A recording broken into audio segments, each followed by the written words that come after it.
going on, Jerome? It's a beautiful Thursday. Birds are chirping and stuff, and it's time for another Vikings news dump. So I think most have accepted it is indeed J.J. McCarthy time because Sam Darnold was so close, but then maybe not so much. But McCarthy just all offseason for the next 8.5 months just going to be playing that Raiders preseason game over and over and over again. The 2 touchdown strikes and also showing off those movement skills, plus fired up. Plus, this is what I love about McCarthy.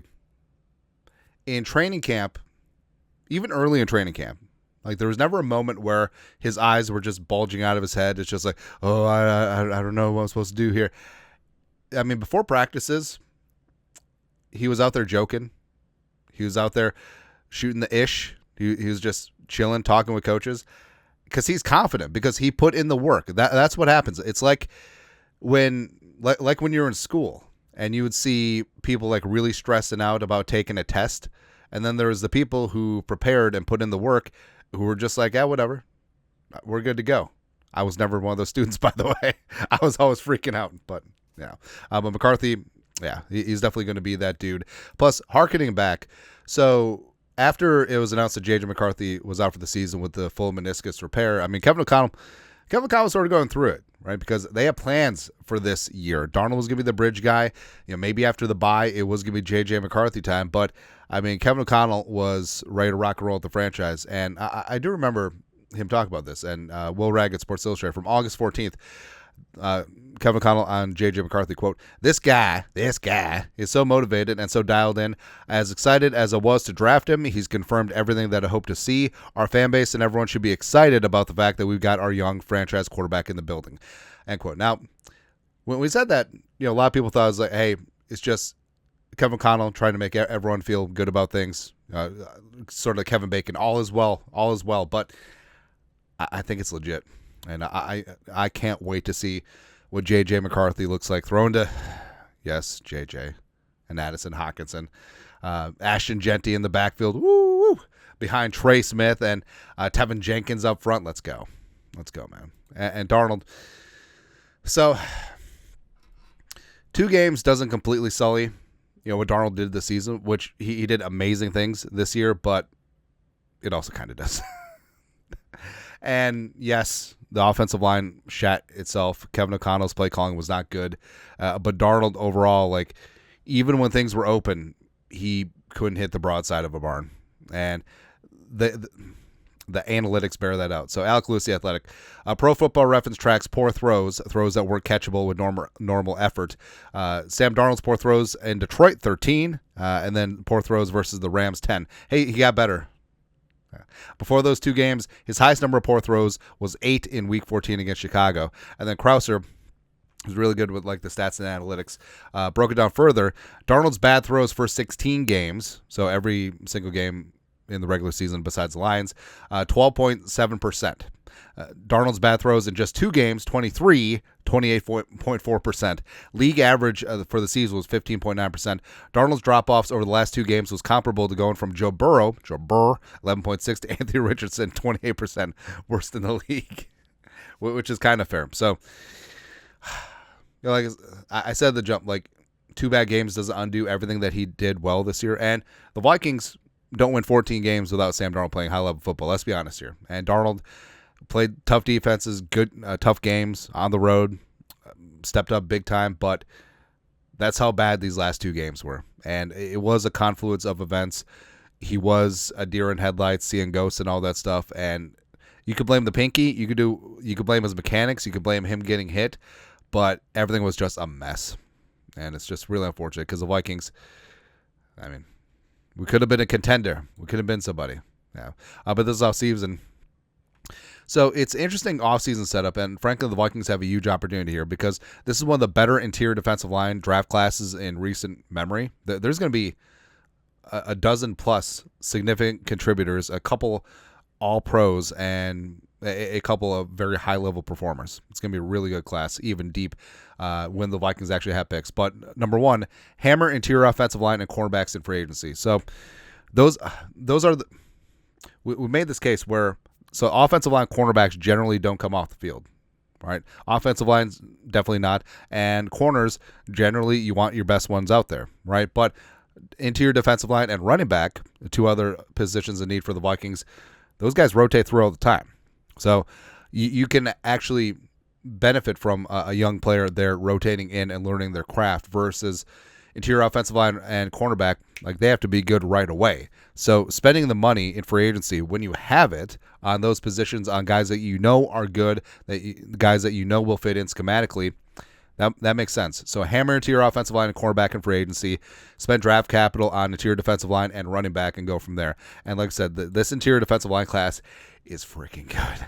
All right, so Mason Graham obviously is going to be the superstar of the class, but he's going to be out of range. Deion Walker, maybe the Vikings maneuver, because I would love to have him in the middle with him and Taki Taami, like Williams Wall 2.0. Would be fantastic. Walter Nolan, we talked about, is going to be really great. Derek Hammond from Oregon, I think, is a star in the making. TJ Sanders is a stud as well. Shamar Stewart, I think, is going to surprise a lot of people.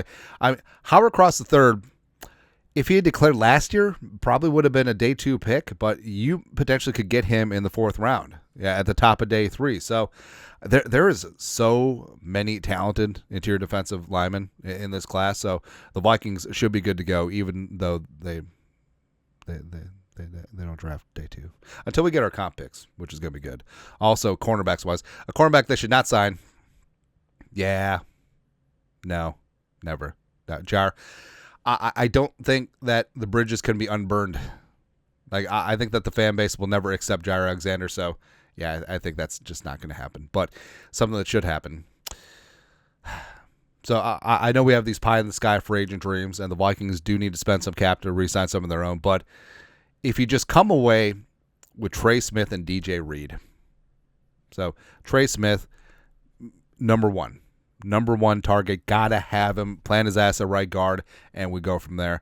And DJ Reed is an undersized but super feisty, super battle tested, being across from Sauce corner that is going to continue to play high level football. If Kwesi somehow finds a way to come away with those two at least in free agency, baby, we got Stu going. We really do. And DJ Reed would be very important because Gilmore's probably going to retire. And frankly, so Gilmore was very good early in the season, but eventually, things started to wear down. I think that age, lack of rotation at corner, like we said, plus the Vikings later in the season started playing a lot more man, and Gilly excelled early in the year when there was a lot of zone, but when you're chasing around receivers with your back to the quarterback, just running around 50, 60 snaps a game, that does take a lot out of you, especially when you're older. But Gilmore, this is from Andrew Kramer, Star Tribune.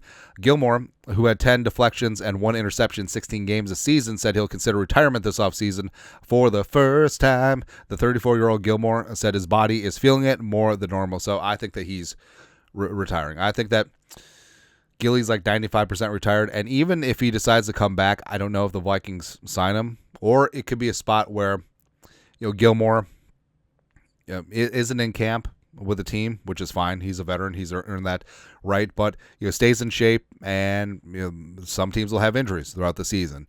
And Gilmore could, get another bag mid-season and go from there. So, who knows? But, yeah, it was happy for a while with Gilmore.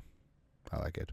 Speaking of Flores, so Flores does have a bunch of job interviews lined up at the end of this week. Jets and Jaguars Friday, Bears on Saturday. Now, there have been rumors that the Raiders were also interested in Flores, but nothing formal as of yet. Plus, they're probably going to be hiring Ben Johnson. But Flo, if he gets a job, respect. I'll always be a big-time Flores fan. But if he wants to run it back for year 3 with Kevin O'Connell, would absolutely love that. Plus, here's what's great. So this is from Connor Hughes, Jets beat writer, one of his mailbag pieces with the Jets. Who do you think ends up being the Jets' next GM, coach, and quarterback? There's a lot of buzz going around the league circles right now regarding Ryan Grigson, GM, who's the Vikings' assistant GM, essentially. Brian Flores, head coach, Josh McCown, offense coordinator pairing. A source in Minnesota actually said that's been talked about within their building. Also, it would be great. Why not just bring back Darnold? With his connection with Josh McCown, their time together with the Jets, Flores being a Brooklyn dude, Grigson, former GM of the Colts. Why not? Why not? And also, it would just add another chapter to the dumbest rivalry in sports history. Vikings and the Jets. Also, so some fantastic news. Jim Kleinsasser is one of my favorite Vikings of all time. Like, all heart, all hustle, all, blue collar lunch pail, all the adjectives, right? UND's, University of North Dakota, not NDSU, North Dakota. Jim Kleinsasser selected to be inducted to the National College Football Hall of Fame. And Kleinsasser, back in the day in North Dakota, I mean, just look at that.